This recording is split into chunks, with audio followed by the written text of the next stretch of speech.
Hey guys. Okay, right. So, our act of kindness. I decided that I wanted to donate some of my daughter's gently used toys and clothing because we are fortunate enough to have great grandparents. Well, not great grandparents, but awesome grandparents on both sides of the family, his parents and my parents, who spoil our kids. And we get a lot of stuff they don't even wear or barely play with. And, this doubles in teaching them one of those life lessons. It feels better to give sometimes, especially when you're one of the people who have and you have more than enough. However, for a while, some shelters were not taking donations. I mean, they're crazy swamped right now.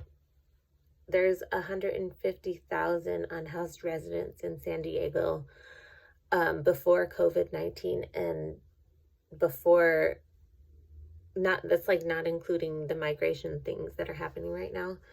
And the shelters in San Diego are only taking care of like 20% of those. So, I mean, if I was a really good person, I would be starting my own nonprofit right now or figuring out how to do it with all this time on my hands. Oh, but baby steps, right?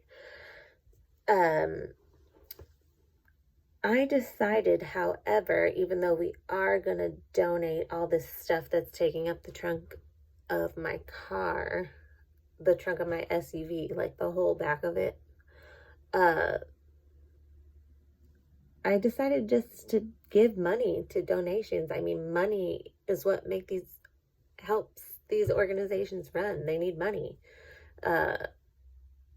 Money helps everything run. If you're able to give, like, why not? We've been fortunate enough to be financially stable, and so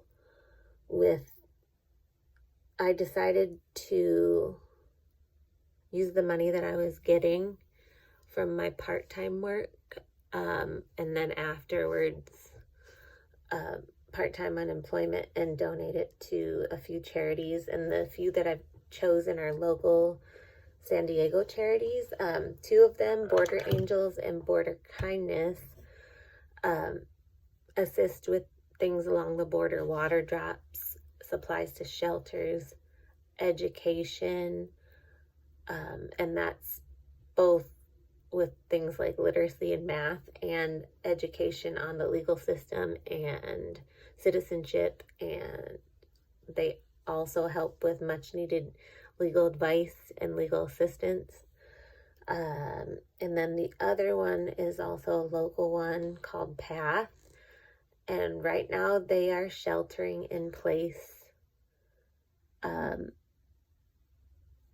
think like 150 at one of their locations residents. They're like temporary homes, and there are people who are bringing them food and making sure they stay in their own little bubble, just like we are being told to do, so they're not just out on the streets.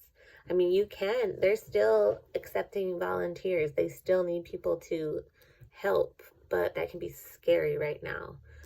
And it could be even scary to leave your house to drop off donations. It's scary to go to the store sometimes. I mean, I have to take my two daughters with me because I'm a single mom right now. My husband's gone on deployment. I know, and it took me a long time to choose. There's so much out there. There's so many people that need help. But these charities are helping a lot of people. And if I can afford to, like, give a percentage of our income to help them, like, what else am I doing right now? So there is this great website called Charity Navigator. If you are apprehensive about giving to charities and you need more due diligence done and more vetting done, they'll do all that for you.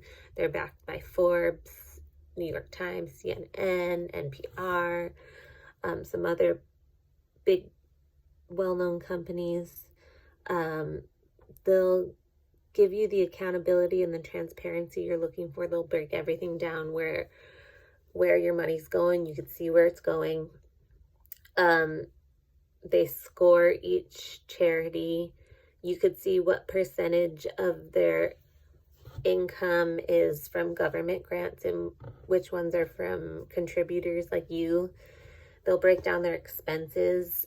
You'll see how much goes to the program. You'll see which percentage goes to the administration and which goes to fundraising, which we all know, since we live next to Hollywood, they can spend more on the fundraising than the actual charity it's making, because it's the cool thing to do. But